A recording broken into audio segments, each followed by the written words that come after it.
if your money could grow on autopilot? What follows are practical steps to set up gentle automations that shift your financial trajectory without demanding daily willpower. Over the next minutes you will hear ideas grounded in psychology and tested in real life, focusing on habit formation, clear goals, and systems that do the work while you live your life. The goal is to reduce needless choices while keeping you in control, so you can build consistency that sticks. First, I want you to understand why automation matters. People tend to rely on willpower to change behavior, and willpower is finite. Temptations arrive with every purchase, and attention slips at the worst moments. Autopilot helps you act in line with your long-term goals even when you are tired, stressed, or rushed.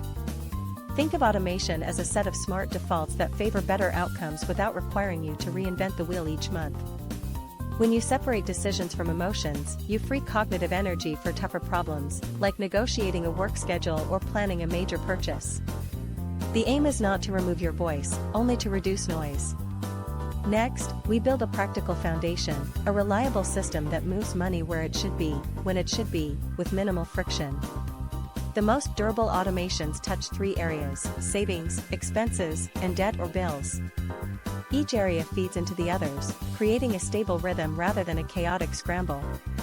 Let's start with savings because it often determines how comfortable you feel month to month. Saving on autopilot is not about locking away every penny, it is about creating a steady inflow towards your goals so you can weather unexpected costs without guilt or fear. The psychology here is simple. When we see a transfer happening automatically, we perceive the action as aligned with our identity as someone who is responsible and capable. It feels less like restraint and more like routine, which makes it easier to sustain. Now, imagine your paycheck splitting into several streams before you ever see it. A small portion goes into an emergency fund, another slice toward a sinking fund for upcoming goals, and the remainder toward everyday expenses. You do not decide every day where to put money, the system does. Automation also reduces regret after purchases. If you know you are sending a fixed amount to savings just after payday, you experience less pressure to chase every sale or impulse that pops up later. Let's translate this into concrete steps. Step 1 is to create a savings envelope that aligns with your real goals. Start with 3 buckets: an emergency fund, a short-term goal fund, for things like car maintenance or a vacation, and a long-term growth fund. To make this practical, set up automatic transfers right after you receive your paycheck. If you are paid on a predictable day, schedule transfers within an hour or two of that time. The exact amount matters less than the consistency and the existence of the habit. Your banking tools should make this simple. Use a primary account for day-to-day expenses and one or more linked accounts or sub-accounts for the envelopes. The key is visibility. You should be able to see how much sits in each bucket and when it grows. Once the savings plan feels stable, you can experiment with rate and size. Small increases as your income grows create a compounding effect without triggering scarcity. The language here is important. You are not depriving yourself, you are prioritizing a future you care about.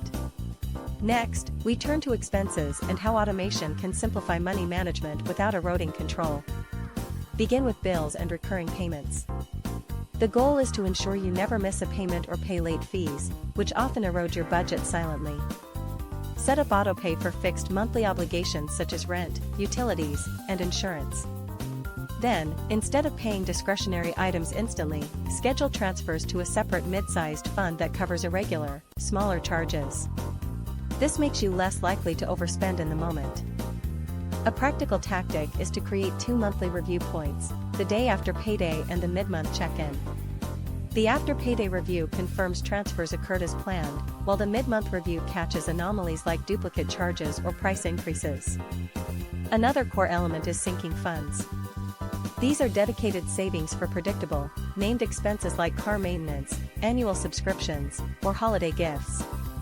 Contributions can be small but steady and scheduled, so you approach these costs with confidence rather than crisis. Sinking funds reduce dramatic dip in your cash flow when bills spike or a big renewal hits. Instead of scrambling for funds or resorting to debt, you draw from the dedicated bucket, which preserves your longer-term financial health. Now, what about debt and credit usage? Automation can help you progress toward debt freedom while maintaining healthy credit.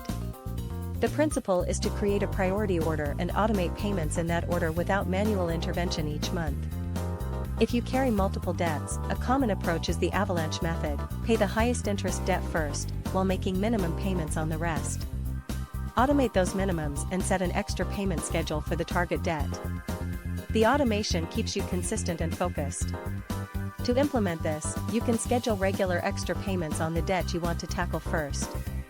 Some people automate the extra amount as a fixed sum or as a percentage of income, whichever aligns with your cash flow. Automating debt payments also helps you build a safety cushion.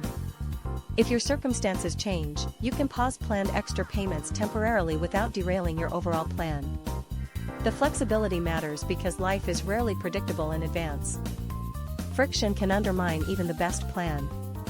So design with minimal friction in mind. The fewer steps between intention and action, the more likely you are to stay on course. A solid rule is to automate as much as possible while keeping a clear override option. A simple way to reduce friction is to set your primary accounts to require a one-click confirmation for changes rather than full authorization each time. This preserves safety but cuts the time you spend managing the system.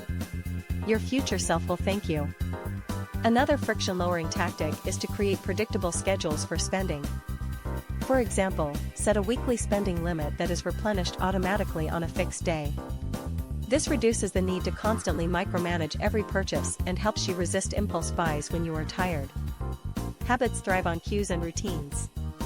By tying automation to a reliable calendar or payday rhythm, you create automatic behavior with minimal mental overhead. The cue could be the moment you see your paycheck deposit or the alarm that marks the end of the workday. Alongside automation, build a simple mental model for your money. The model comprises 3 questions you ask yourself before spending. Do I need this? Does it bring lasting value? Does it fit with my goals? If the answer to any is no, pause. That pause is powerful because it reframes spending as an intentional choice rather than an impulse.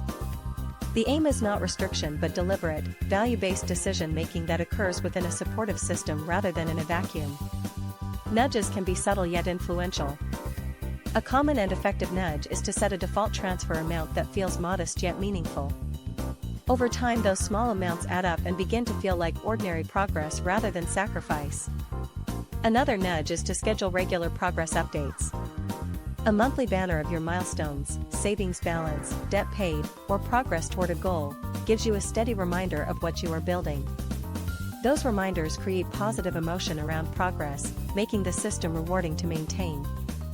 Monitoring matters even in automation. Build a light-touch review routine, a 10-minute monthly audit of goals, balances, and spending patterns. If something seems off, you can adjust rather than wait for a crisis. The goal is steady calibration, not perfection. Guardrails protect against drift or over-automation. Set clear limits for automatic transfers and spending, and schedule annual check-ins to reallocate funds as your income and priorities change. A guardrail might be a hard cap on discretionary spending or a trigger to slow or reverse automated transfers if cash flow tightens. Privacy and security are essential. Use strong authentication, monitor for unexpected activity, and limit the number of linked accounts. The safest automations are those you can review quickly and disable if you sense a risk or a change in circumstance. As you implement automation, keep your emotional relationship with money in view. Automation can reduce anxiety, but it does not replace the need for reflective practice. Check your goals, celebrate progress, and adjust when your situation or priorities shift. When you feel ready, expand automation to cover larger goals, such as retirement contributions or college funds, if these fit your values and life plan. Start with a modest amount and scale as your confidence grows. Small, reliable steps compound over time. A final practical tip is to layer automation with accountability. Share your plan with a trusted partner or coach who can provide encouragement and remind you of your intent when motivation wavers. Accountability can be a powerful amplifier for consistency. In summary, automation is not a one-size-fits-all solution. It is a flexible framework that helps you align daily money choices with meaningful goals. Start small, test what works, and steadily refine your system so it feels like a trustworthy ally rather than a distant rule. Remember the core aim: create a healthier wallet through calm, deliberate automation that respects your autonomy. The more you reduce decision fatigue, the more you can redirect energy toward real financial goals, improved well-being, and the life you want to live.